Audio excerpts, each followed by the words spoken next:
candid, honest, perceptive, first-hand report, but much more than that. It's an exploration of the role of memory in identity. It's shocking, sometimes it's funny, it's informative, it's provocative. I really can't stress how compelling a read it is. It is never depressing, yet it has very challenging insights into old age and senility, and raises very sharply relevant questions about caring for those who can no longer be independent. It's a profound contemplation, we found, through science, political critique, and deeply felt emotion of one of the great looming problems of the 21st century. Freedom for Sale, How We Made Money and Lost Our Liberty by John Kampfner. Well, John Kampfner's strengths as a reporter are used very clearly here to illustrate the trade-off between freedom and material comfort and security in various economies around the world. He doesn't simply theorize or analyze, he actually goes there. And in a way that Orwell would surely have endorsed, he travels from China to Russia to India, to Britain indeed, observing the subtle and dangerous losses that may lie beneath the obvious gains. His opening chapter on Singapore is extraordinary. It's a devastating portrait of success and or nightmare, which Orwell might well have dreamed up in fiction. From Fatwa to Jihad, The Rushdie Affair and Its Legacy by Kenan Malik. Now, this is the first book to examine the powerful effect on freedom of speech and expression of the fatwa on Salman Rushdie in 1989. It's one of those rare books that tells you what, apart from all the sound and fury, is really going on. Malik probes the culture of self-censorship and political posturing that erodes free speech, and he skillfully questions the position of the left and the liberals. And indeed, in his own words, if we invite the state to define the boundaries of acceptable speech, we cannot complain if it is not just speech to which we object that gets curtailed. And we have to think about that again today, particularly. It's our turn to eat, the story of a Kenyan whistleblower, Michaela Wrong. Now, this is the cautionary tale of the Kenyan former journalist John Kitongo, who in 2003 was given a challenging post by the newly elected President Kibaki. That was as Permanent Secretary for Government and Ethics, and he was there to expose corruption in the nation.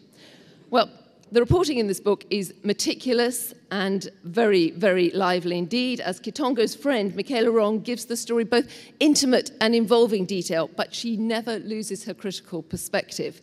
But this isn't simply a story of corruption in one African nation, or indeed in the continent as a whole. It's a revealing case study of the way old loyalties and new opportunities can corrupt any society, anywhere. So now, finally, the time to announce the winner. And the winner is Andrea Gillies for Keeper, Living with Nancy.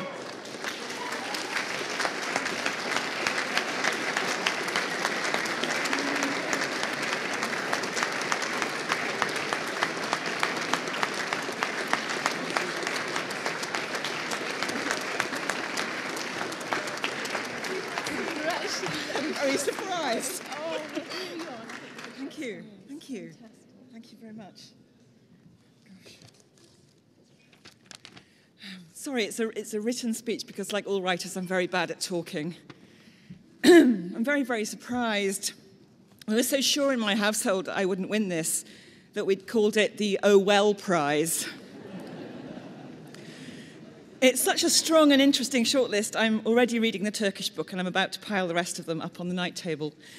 I'm slightly embarrassed to have won this in such potent and very gritty company. They've such fundamentally political stories to tell and tell them so well.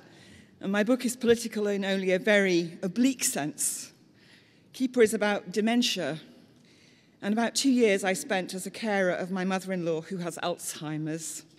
And is only political in this one very oblique manner, that it concerns itself in part with the politics of health.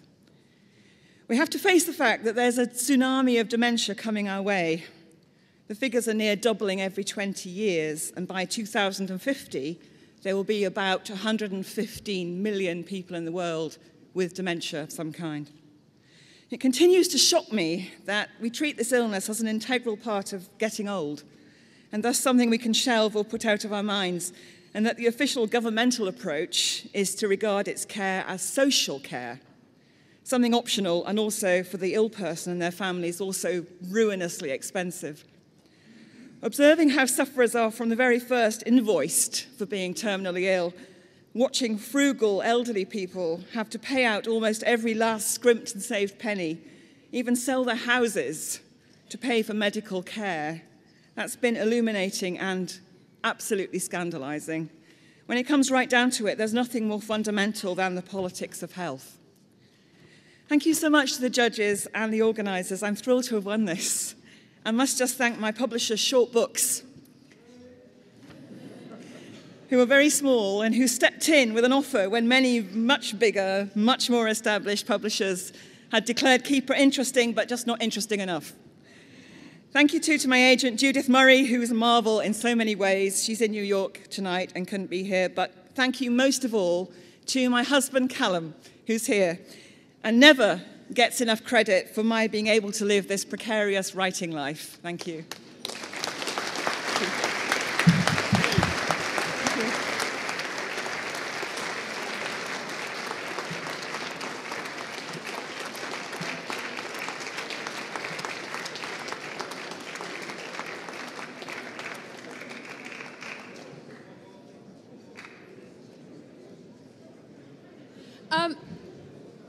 Occasionally, the Orwell Prize, historically, has given prizes for lifetime's achievement.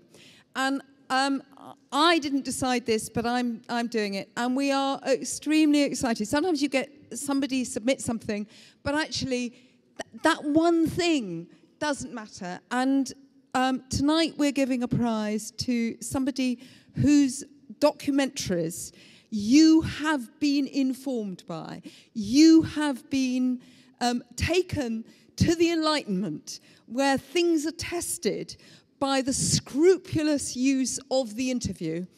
And this has improved our public understanding of the most difficult issues. I'm talking about Norma Percy. So Norma, who's made many series, in one of the forms that public service television needs to go on supporting, because this kind of intelligence on foreign affairs, from Russia to the death of Yugoslavia to Iran and nuclear, is what keeps us decent and intelligent. Norma. Thank you.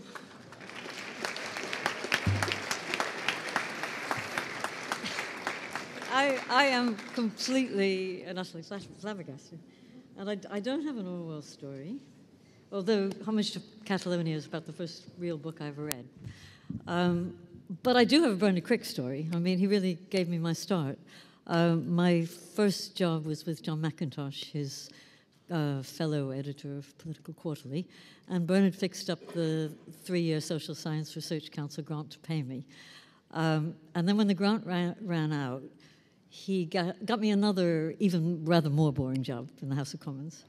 And soon after I accepted it, Brian Lapping came to me and offered me a job on a 5-hour program about what was wrong with Parliament, which was my dream job because it sounded like what you had to do with have lunch with Labour MPs.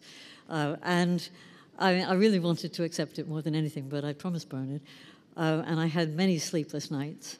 And I finally went to him, and he said, "You'd be an idiot not to accept Lapping." So, I mean, I suppose he gave me my start. And thank you, Bernard. Thank you, Jean. Thank you.